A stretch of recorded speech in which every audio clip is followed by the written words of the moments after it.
we are going to see the electromagnetic induction. Inductance is the magnetic property of an electrical circuit or device to oppose any change in the magnitude of current flow in a circuit. Devices which are used to provide inductance in a circuit are called inductors. Inductors are also known as chokes, coils, and reactors. Inductors are usually coils of copper wire.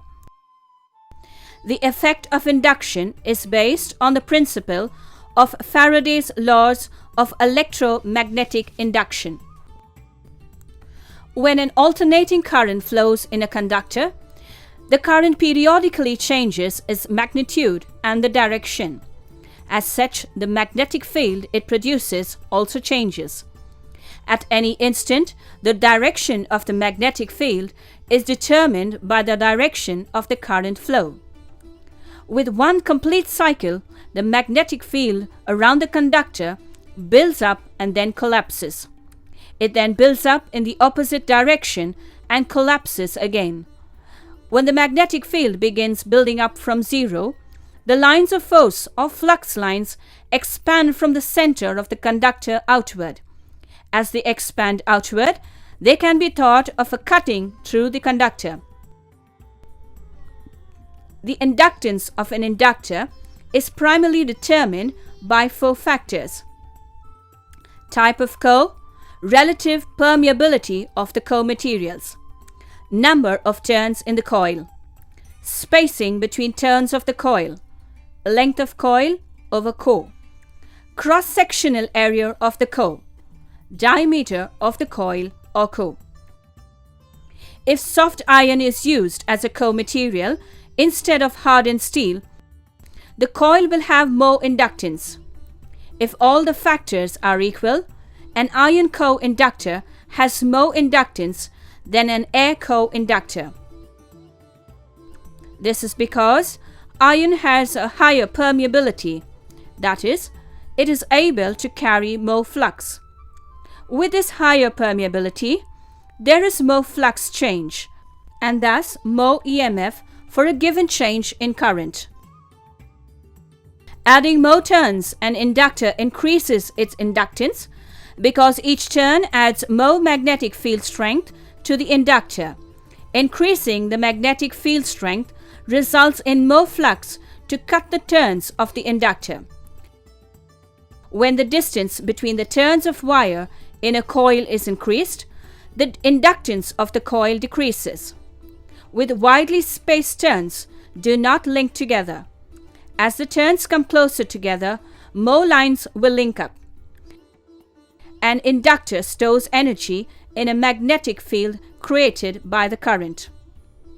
To obtain the desired value of an inductor, some series and parallel combination of inductors can be used.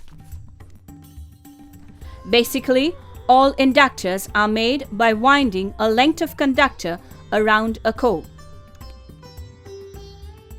The conductor is usually solid copper or aluminum wire coated with enamel insulation, and the core is made either of magnetic material such as powered iron or laminated silicon steel stampings, or sometimes on an insulating material. Normally, the winding is done over a former made of PVC-based material and inserted over the core.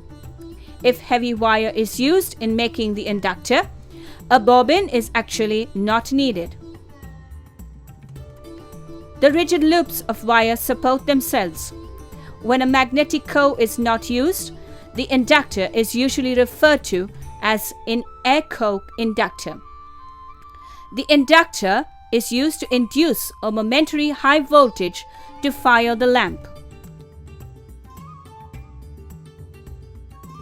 Prepare a wooden former. A slight taper towards one side to enable the wound coil to be removed easily. Cut the leatheroid paper 7 millis, a width of 62 millimeters,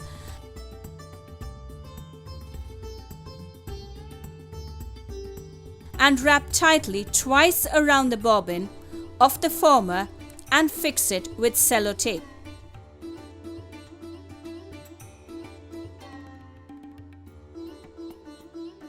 Measure the available winding wire and choose the 27 SWG super enameled copper wire.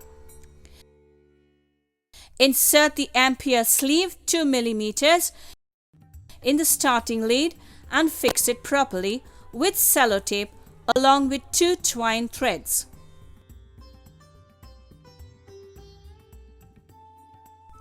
With the help of the winding machine, wind 1150 turns uniformly, layer by layer on the bobbin.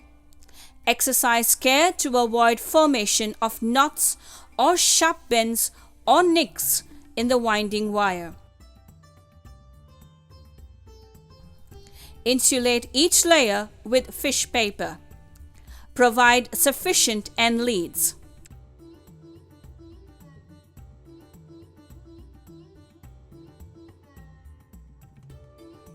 Insert the ampere sleeve 2 mm in the ending of the winding wire and fix it on the bobbin with sellotape. Tie the coil with the help of twine threads securely so that the layers of turns are in position. Wrap one layer of thin insulating adhesive tape around the coil. Remove the coil from the former.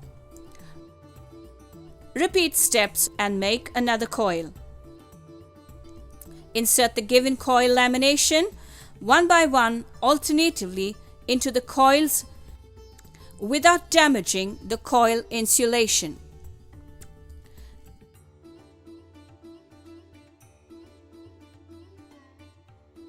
Check the individual coils for continuity and soundness of insulation with respect to the core using a test lamp in AC 240 volts. Continuity should be okay. Insulation resistance should be more than 1 mega ohm. Measure the resistance of each coil with the help of an ohm meter. The resistance of each coil should be around 27 ohms approximately. If there is a variation, investigate the reasons. Connect the two coils in series. Use the right-hand grip rule to determine the magnetic polarity of the coils before series connection of coils is done.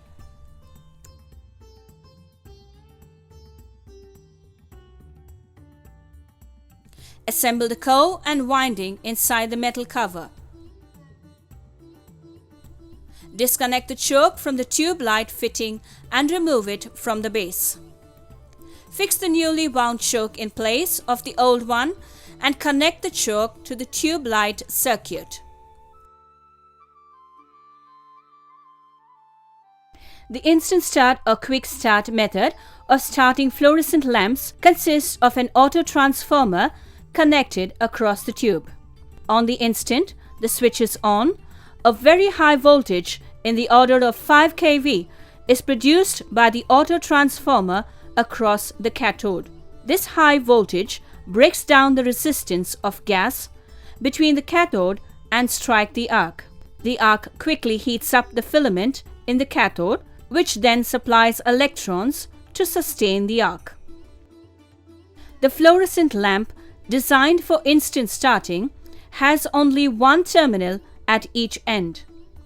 It has a filament type of cathode, and the ends of the filament is shorted and connected to the single pin. Therefore, the need for separate starters is eliminated. The tube diameter of the instant start tubes is smaller than the preheat tubes.